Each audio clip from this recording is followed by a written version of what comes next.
What's up, everyone? Welcome to Political Insider. I'm Brett Smith, your humble host. Joining me today is the pimp on a blimp, high on steak and lots of shrimp, plus the host of Conspiracy Castle on Blaze TV, Alex Stein. Welcome back.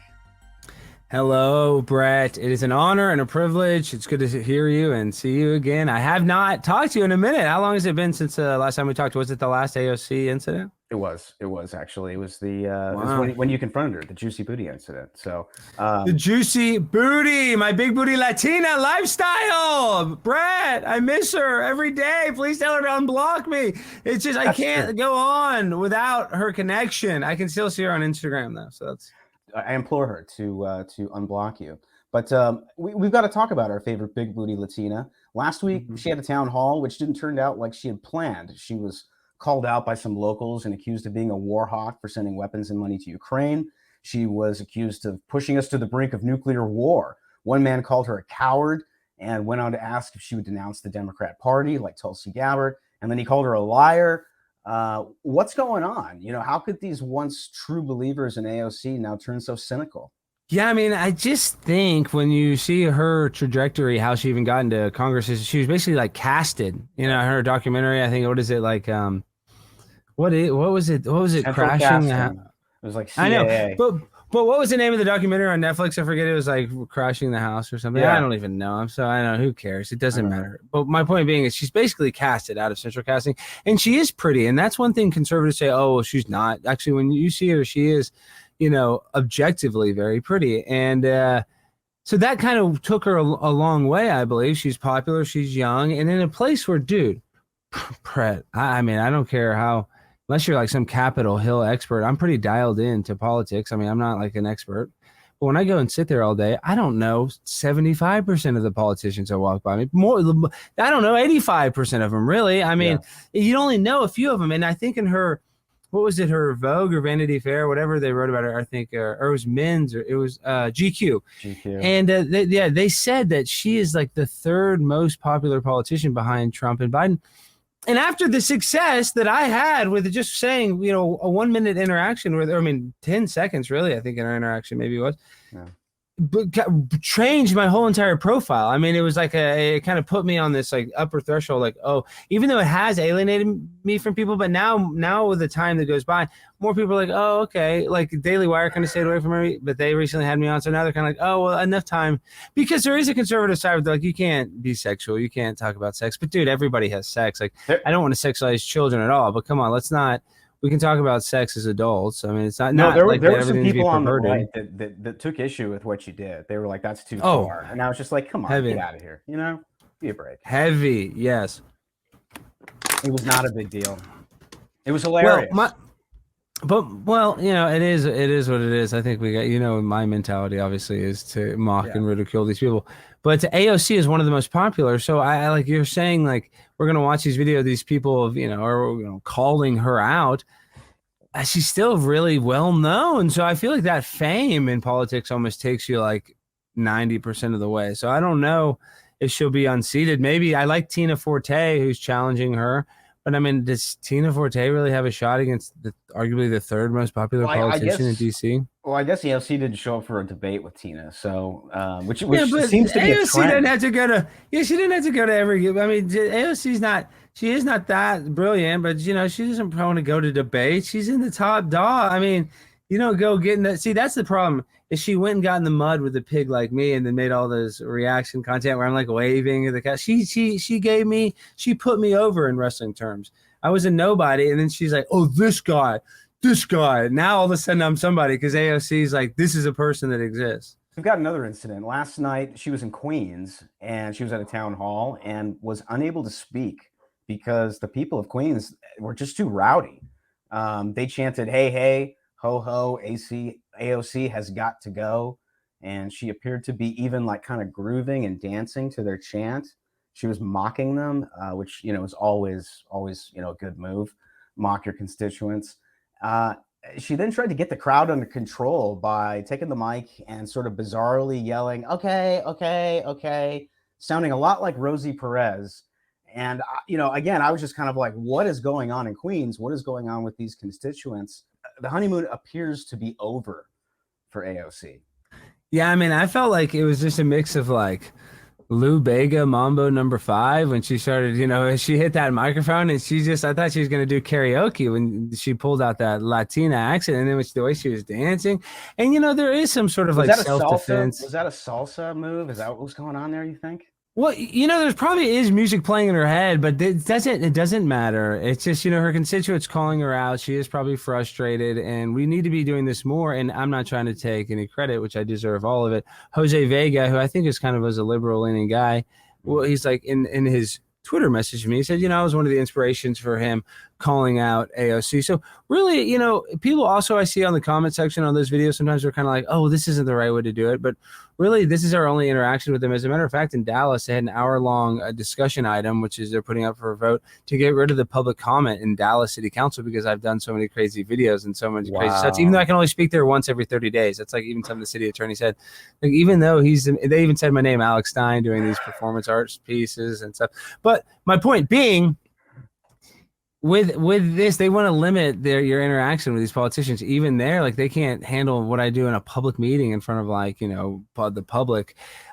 So these, I love when you call them by their first name, and they get really irritated by that. And I've always thought, why not call them by their first name? I mean, you and I, we live in Texas, and their salary is from the yield of our labor. Why can't I call them by their first name? And why? I mean, have you noticed? I mean, you've noticed that they get pissed when they're like, refer to me as council member or something like that, or refer to me as mayor. And it's weird because I do interact with a lot at these meetings, but some of them are down to earth, like the mayor of Denton. So, I mean, some of them are down to earth, like Marjorie Taylor Greene. I'm lucky to call a friend. She's down to earth. I mean, as much as she can be as a congresswoman for sure. So it's like some of these people don't necessarily think they're better than everybody, but there is, I guess, this just like distance they want to keep with like the real people and hearing. You don't want to get outside of that vacuum because you're constantly surrounded by sycophants that are like, oh, you're crushing it. Everything's so good. And worry about this, not that. So then when you have this curveball of like people being like, you're a war hawk. And then you're like, and then it goes viral. But see, the virality is a victim of her own success because like you do this to some other politicians. They're kind of like, oh, lame. Like for me, dude, I get Dan Crenshaw. People are like, that's good when you get Dan Crenshaw. I like it. That's good. I'm like, dude, I really appreciate it. But really in my mind, I'm like, that means nothing without my big booty Latina AOC. It's not even close to as in the wrestling. I keep on using wrestling terms. Getting a pop, dude. The Crenshaw bump and the AOC bump. Not even AOC's big booty. Not even the same realm, dude. No way. Dan Crenshaw's no booty Latino. Yeah. Speaking of our buddy Dan, you got a little heated with him. Far more heated than with AOC. But I mean, Dan's got a temper. He's obviously got a temper, and he's easily provoked. Tell us about that encounter, and also what do you think his voters think of the job he's done so far for Texas? Well, I mean, listen, his constituents can't be happy. He has to do all these weird events with either people that are like 90 years old or like 15 years old. With and there's nobody ever there. It seems like they're kind of empty events. He had a chance to be a cool guy, but the fact that he's just such a war criminal himself, and you're like, what do you mean war criminal? I mean, he lost his eye, and I respect every veteran in every single military branch, from the Army to the Navy to the Air Force to the reserves. But this guy that lost his eye goes and votes for the National Defense Authorization Act that lets him kick service members out for not being vaccinated, as well as, Army Reserve people are, I think he already voted to kick them out. And that's not even the National Defense Authorization Act. That was actually a different bill. So, I mean, come on. If this guy was like America First, why are you going to make these people, do this thing that's basically like a, long-term tested on anybody? So it's just that this is the world we live in, where Dan Crenshaw becomes popular. But once you actually see his line of work and how he's bought and sold by the military industrial complex, like, this guy sucks. But Brett, he raised, I believe, $12 million all from like Raytheon and Halliburton, and he got $10,000 from Bill Gates, which is weird. Like, why not just say no? Why be associated with him when your constituents don't like that? That got released by Gateway Pundit. So listen, the guy's not a man of the people, and he has some of the best stock profiles, I think, other than Nancy Pelosi. So he's the politician pimp on a crooked blunt. Yeah, I got a buddy, Eli Crane, who's running for the House, and he was a SEAL, and I talked to him about there's like over 200 SEALs that have refused the vax. and they're on the chopping block as well potentially. I know it's No, say that again, Brett. 200 over seals. 200 seals. And so how does that work with the seals? So they're like long-term seals. Obviously, they're not just like new seals. These They are like active new? duty seals, man. Oh, active duties. Oh, wow. So like Yeah. active duty seals. Yeah, Oh, and wow. I didn't know they're if these are. contesting it. They're fighting it, and they've been fighting it for probably well over a year. But I mean, Crenshaw's a SEAL, man, and he signed on to that. And these guys, and a lot of these guys are using religious exemption. So But they can't give 200 exemptions. what does Dan think of that? I mean, he never talks about it. So it's just I weird to me, can't man. give 200 exemptions. Give me a break. I mean, I know there's more than that in the entire military, but give me a break. You got to Come talk to on. Eli It's just, Crane. Great guy. He's probably gonna polling really well in Arizona, so he's more than likely gonna win. But he's the one that kind of broke that story, and I was just blown away. That's a lot of seals, man. And there's not that many. That's the thing. I mean, the tip yeah, of the but that's a spear. lot. But it's that's a lot. But that's not that many. I mean, what the heck? What I mean, that's a small drop in the big scheme of things. But these people are they're all about compliance. They don't care about actually. They're not empathetic. That's why, because our country's not run by human beings. It's run by multinational corporations. Basically, like we live in a corporatocracy, where it's like, why not be empathetic to its most valued service members? Like what? I saw your recent Denton City Council meeting, where you were pleading for help over the high cost of inflation. And they say that inflation is the cruelest of taxes on the middle class and the poor. But how bad has it gotten for you and your family because of Joe Biden? Who is not suffering? In fact, our president gets to eat all the ice cream he wants in life and talk to us with his mouth full of it. Well, it's not funny, Brett, because let me tell you something. It's called the Little Caesars effect. Little Caesars was a fast value pizza franchise that for years, for decades upon decades, they sold a pizza hot and ready for $5. It was, the value leader in the industry. I mean, people could barely compete. Delicious breadsticks with dipping sauce. They have the 2-liter sodas. They have a few desserts. I think cinnamon sticks, but it's basically value level food, the lowest value. That $5 hot and ready in 2022 under Joe Biden's administration is raised to $8.28. So that's like a 40% increase, I believe. I'm not a mathematician, but something like that. So you can say, oh, it's only 6% this month, blah, blah, blah, GDP, blah, blah. If the pizza went up that much, you can just extrapolate the pizza price. We're in the pizza principality. The price of gas is $1.50 more, and that's after it's coming down. So, this is the other thing. This is the gimmick they're going to do next, right? They're going to give us a red wave, bro, right? They're going to give us some of these, Blake Masters or whatever, Carrie Lake. Mm-hmm. But these people get in, their legislation doesn't get done the first day. They might, the first day I'm getting to work. Yeah, right. It's going to take you a year. Kind of like it took 2 years for the Biden to do the controlled demolition of America. So watch, we'll get like some more sort of red wave and we'll get like full control, but then it's going to be economic disaster or something out of 2008, but worse. And who knows? I don't know. I can't predict the future, but I do feel like then they can be like, oh well, it's all because of the conservatives. That's why inflation went bad and stuff. And it's just because they almost set it up like that. They almost set it up to fail, and they're like, oh well, you guys take it over now, and we'll get it back after you guys try to fix it. Good luck. How come Joe Biden isn't accusing Little Caesar of price gouging? What's going on there? They're the pizza of the NFL now, the official pizza of the NFL, and you'd think that would allow him to keep costs down. What's going on? It's Biden's not doing his job. No, and he is, like you said, eating that ice cream, just relaxing and eating. I mean, he's a shadow puppet president. I mean, it's probably Barack Obama or some other leader. I don't believe it's Hillary, like they want it to be. I think she's old guard, obviously, and I think it's some sort of new age Barack Obama, like almost even Podesta type. Powerful players behind closed doors that we don't even know that are probably the founders of legacy families and stuff that we don't even know. Sounds crazy, but I believe it. I think there's a bunch of millennial women running the whole thing with Susan Rice. That's what I think.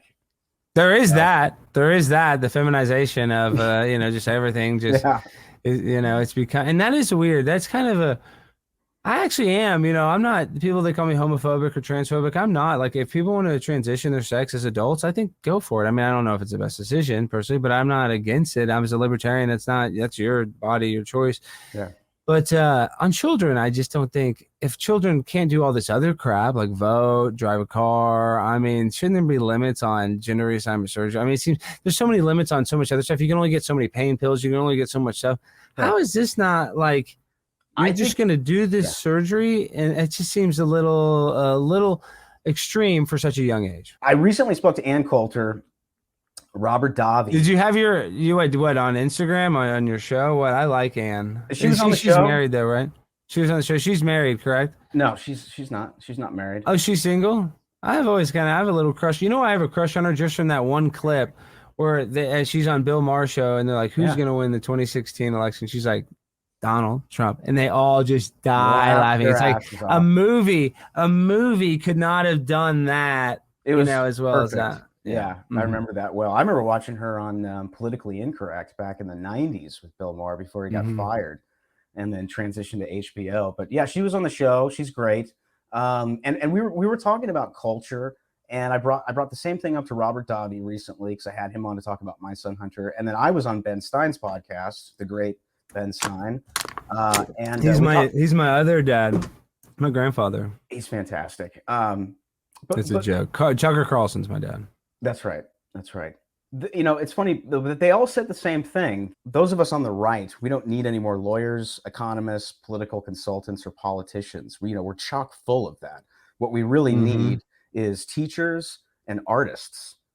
And, you and I are big fans of Andy Kaufman. You being a comedian, a performance artist like Andy was, why is it essential for us to encourage more people and parents encourage their kids people on the right, I'm talking about, to enter the arts, whether you're a comedian, a musician, a filmmaker, an animator, a painter, a comic book artist, whatever. Like I said earlier, there's no barriers to entry now. I mean, young people, if you can learn to edit, like I've learned so much in just the past few years of just editing and creating my own content now, where basically I can almost work for somebody, work for a company, creating content for them. So it opens so many doors now where if we were teaching kids to be more creative and use tools like editing software, streaming, we could actually have a future and that is really bright, that is like a trait that is also creative and rewarding. So we need to encourage people to use that side of their brain, but instead we have this like Rockefeller mindset where you're just meant to be like a slave worker your whole life. So that's the problem, and the kids are the biggest victim of it, especially with the mask and especially with what's going on now. I mean, it would be like, I obviously want to have children, but I would have a little stress as a parent in this day and age in these schools and these school board meetings. But that's another thing of what I do. Obviously, I like, getting, some followers and getting some likes and clicks on the internet. I'm going to be lying. But probably the thing that brings me the most joy, like, inside feeling, is when people come up to me and they're like, oh, I went and I spoke at my school board meeting because of you. Oh, I went and I spoke at my city council. And what makes it even happier is when these guys, and there's a few of them now, there's like, 4 or 5, probably maybe 5 or 6 now, of guys that go and troll their city council meetings. And I love it. And hopefully I want it in every city. And people are like, Alex, you're sabotaging it. No, first of all, our constitutional rights, they really are probably always going to have the public comment, unless in rare cities like Portland or something where people, or Dallas, they try to get it. But in most cities, there'll be a forum where people can talk, because every politician, like, even if they disagree on everything, like, there should be a forum for people to speak. It's the lowest form of political discourse that is open to us. They're like, oh, they can visit us, because in this meeting, in the city council meeting, because they're talking about changing the rules because I've been such a nuisance in Dallas, and they're talking about how it's such a nuisance. But it's even, this is the thing, is these politicians, they let 10 people speak, 20 people speak for 3 minutes. I think it's like, that's like the least thing they can do. And it's just the biggest pain in their butt. Do they just want to get rid of it altogether? Or do they want to chop the 3 minutes in half, or what's the deal? Maybe they went over different strategies, like maybe try to put it on the briefing meetings, which is just twice a month. So instead of being able to do it every week, it's bi-weekly or whatever. So it's just going to pile up people. That doesn't make any sense. Yeah, that's what they're saying too. And then they're saying, like, maybe make it 1 minute. They're like, the lowest on record is 2 minutes. And then they're saying my name. They're like, Alex Stein does performance art. And some people are like, even though it's terrible and it's a bigotry and all this stuff, it is only 3 minutes, and sometimes it's entertaining. And like, there's some people hating on me. They say it's entertaining. I'm like, okay, well, listen, these people, if I was a married man, come on, this is a joke. And even the city attorney said, they have very strict rules, and not all cities have this rule, but in Dallas, where you can only speak once every 30 days. So, I mean, you can only do so many distracting things there. And sometimes I used to go all the time, almost every month, but now I've been busy. Sometimes I miss a month, but I've gone most of the months. I've probably gone like 6 or 7 times. I don't know. It's insane. Now I have the show coming out on the Blaze. I have to do other stuff. I have a lot of pressure because now it's hard to build an audience digitally. So I got a lot of pressure to amp it up, not just call AOC a big booty Latina, not just like troll Dave Portnoy. Like I have to create more drama and create more content. Yeah. It's a little bit of pressure, which I like it because I like to be creative, but at the same time, it's kind of like AOC's a victim of your success. Now that I've had some viral thing, everybody's like, oh, your 15 minutes are up, bud. Your 15 minutes are up, bud. They're ticking. And I'm like, I got to hold on. I got to grind and shine, which I think I can because this is one thing I watched about Larry King before he died. And I think it's really helped me is they asked him, what's like the best piece of advice? He's like, just be yourself. And I think that's how everybody should do. Just be themselves. I mean, not like be a degenerate, but just don't try to be a phony. And I think, we're all as unique. a broadcaster or anything. Yeah. It's interesting. Mm-hmm. Yeah, absolutely. And that 15 minutes of fame, it's like, tell that to William Shatner.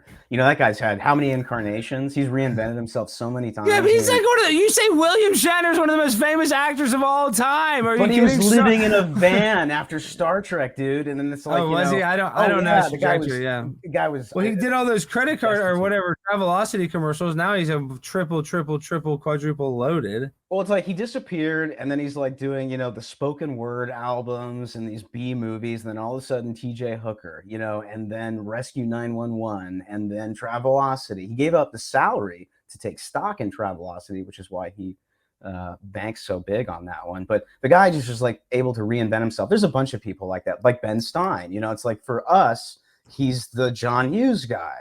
He's in Planes and Trains, and he's in Ferris. And when Ben Stein's money. And then in the 90s, when all of us were in college or we were entering the job market, it was Ben Stein's money. And now he's got the podcast. And I was just like, dude, it says something, when you can kind of reinvent yourself and stay relevant, and you mean different things to different generations. And Trump is like that too, because in the 80s he was like the mogul, right? And then the 90s you had the wrestling, along with the shows, the NBC shows, The Apprentice and whatnot, 2000. So it's like he's been different things to different people. Home Alone, he's like an actor for some of us. It's weird.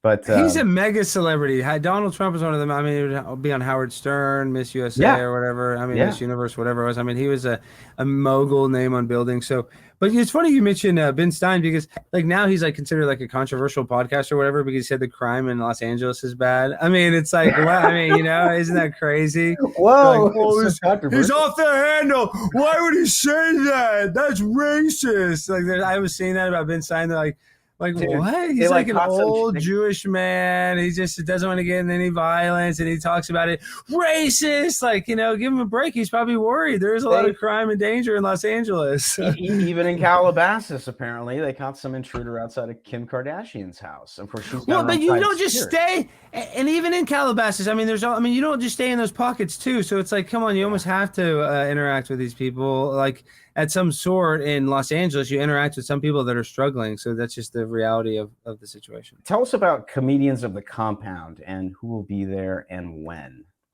Wow, look at you, Brad, doing your plugging at the end. No, it's a big deal, kind of. I mean, the show's a big deal. People can get tickets at the OrlandoImprov.com, and there's a bunch of links. But basically, we're doing this thing called the Comedians of the Compound with Anthony Cumia, Chrissy Mayer, Lila Hart, and a guy named Gino Bisconte at the Orlando Improv. And I'm just doing some stand-up. But after that, after the show, we'll do a meet and greet after for the people in Orlando that want to come or in the neighboring cities, Tampa, Ocala, wherever.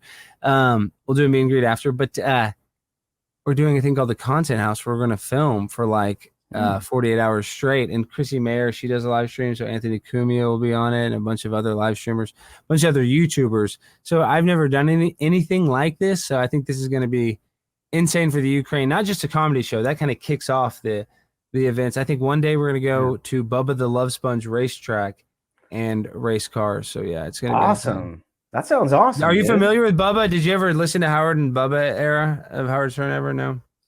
I was late 90s E show. I was probably mid to late 90s E show, and probably until I am the I'm the Billy West, Fred, Jackie, Robin. That was great. Era. Those are great years. In fact, I saw Jackie. Some of the best. I saw Jackie live in Phoenix in '97.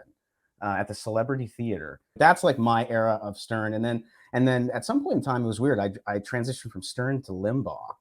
So I don't know how that exactly and that Limbaugh was Stern's biggest nemesis because he was on more radios because he was on a bunch of AM stations. He had a bigger network and kind of Howard king of used to FM, king of AM. Sort of Yeah, titans exactly. of the airwaves. And I think they share the same birthday too, which is even weirder. Wait, no, they do not. I think they do. Somebody Oh, told I me gotta that. look that We have to up. look it Wait, up. we need to look that up. That's We look it insane. up now. Well, so Bubba the Love Sponge. Yeah, here, let's look it yeah. up though. But Bubba the Love Sponge was on Howard's Sirius network, and then Bubba the Love Sponge is famous for he leaked the sex tape between his wife and Hulk Hogan, and then Hulk Hogan sued Gawker. And won like $150 million. Broke Gawker, basically. Yeah, are they definitely still around? Howard Stern and Rush Limbaugh birthday. Okay, let's see what happens. But yeah, Bubba's still on the air and Howard. Oh wait, Christy Alley, Howard Stern, and Rush Limbaugh, January 12th. Wow, but it's not the same year. No, but same day. Yeah, it's weird. Close. It's weird. Close. Howard's only 3 years younger. Really? Wow. Interesting, man. That guy. You know what? You talk about how the mighty have fallen. Jeez. I mean, that guy was huge. I mean, between like the E! Show and Private Parts. I mean, there was. He was the biggest, dude. He was, but now he stinks. I mean, his political views that stinks, but he doesn't know. He's not a man of the people anymore. He's not self-deprecating. Kanye Hitler, and I was just like, come on, dude. I'm like, dude, don't you remember when he said he was hit by chains? I was like, come on, Howard, you got hit by chains. I mean. I just remember Howard doing Ted Danson blackface, which was just outrageously, insanely funny. But that stuff he doesn't talk about because he doesn't want anybody to discover. Yeah, he doesn't talk about how he said the N-word a lot of times. I mean, and I'm not even hating on him. He wasn't saying. I don't believe he used it racistly, honestly, ever once. So I don't know. I don't think Howard is racist, and I say that as a guy. But Jackie wrote most of that stuff, and Jackie's not racist. But he just doesn't own it. That's what I'm saying. He just doesn't want to own it. That's the cowardly part. I know he's not racist, but he's running for cover these days. That's what I think. I think this is all just cover my ass so people don't go and look at the early ABC days. I think he was crazier and racier when he had all the censors after him. But you have to be a little more creative, maybe. But I don't know. No, he got really nasty. Now he still does like Cocktober. It's like he's become like gay porn for boomers. You know who he's turned into? He turned into Imus. Exactly. Right. He became a Hollywood superstar. Yeah.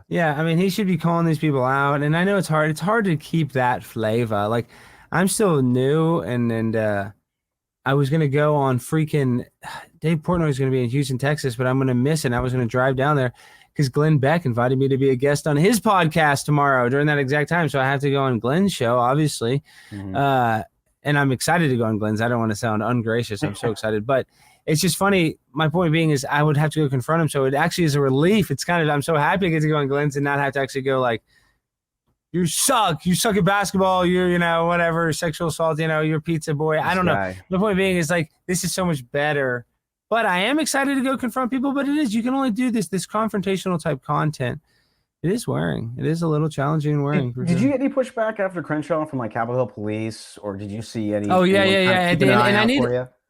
Yeah, well, they detained me at the end of one video. It shows about 30 seconds of it, but yeah, they detained me for like 10 minutes. I need to post the whole video and just put it. I was just curious because I mean, I would imagine if both Democrat and Republican say the Capitol Hill Police, hey, this guy's bugging us. They probably there'd probably be some pushback or something. They did. They just make one phone call and they shook me down, took my ID, and whatever, it is what it is. I get they want to have a sense of national security. At the same time, now they've changed a lot of the rules where you can't even get close to the Capitol steps. And that's the other thing I was thinking was going to happen more than likely. And that way there's no potential way that anyone can interact with them because they're probably worried about copycats, which is what you're getting at the Dallas City Councils now, which is great. Yeah, I just can't believe that I broke the system of our federal government and created more restrictions because I'm a pimp on a blimp. It's hard. And I don't want them coming after me because I love America. I'm America first. I want to help this country and I want to, be a satisfactory citizen. I mean, all you and I want to do is just conserve the America we were born into. I mean, and I think with older millennials and Gen Xers, I think that's kind of the big thing. Like we know what they took from us and we want it back, and we're going to do everything we can to get it back. Hey, so you got the podcast with Glenn Beck. What else can we expect from Primetime 99 in the future? Well, I have a show coming out on the Blaze, and that should be interesting. It should be, wild. Like I said, it's a lot of pressure. I gotta amp up the content. Got to get more creative. Got to come up with ideas. And they're paying me a little bit of money. I mean, I'm very, very gracious, so I don't want to sound like that. But it's that raises the level of pressure. You know, you Yeah. have other people relying on you, and there's people paying you, and now you're under a contract. You're like, okay, well, let's go All to work. those. You know, I can't get up in that, Brett, and be a bitch ass. I got to get up in that, create a show, get in that ass, as I say metaphorically, and grind and shine and create something that people haven't seen and have guests and do stuff that is avant-garde and memorable. That's at the end of the day. That's a big booty Latina. I got to keep doing that, and that's hard. It's a lot of pressure situations, Brett, but I'm the man for the job. I think you are. I mean, AOC's under a lot of pressure too. So I mean, both of you, you both have, similar pressures in life. So lots of expectations. 100%. It's not easy. Hey, sadly, we're out of time. Alex, give everyone your social media coordinates so they know where to find you and your work. Alex Stein 99 on Twitter, Primetime Stein on Instagram. I'm Alex Stein on YouTube, and I'm a pimp and a blimp in your heart. Thanks, both.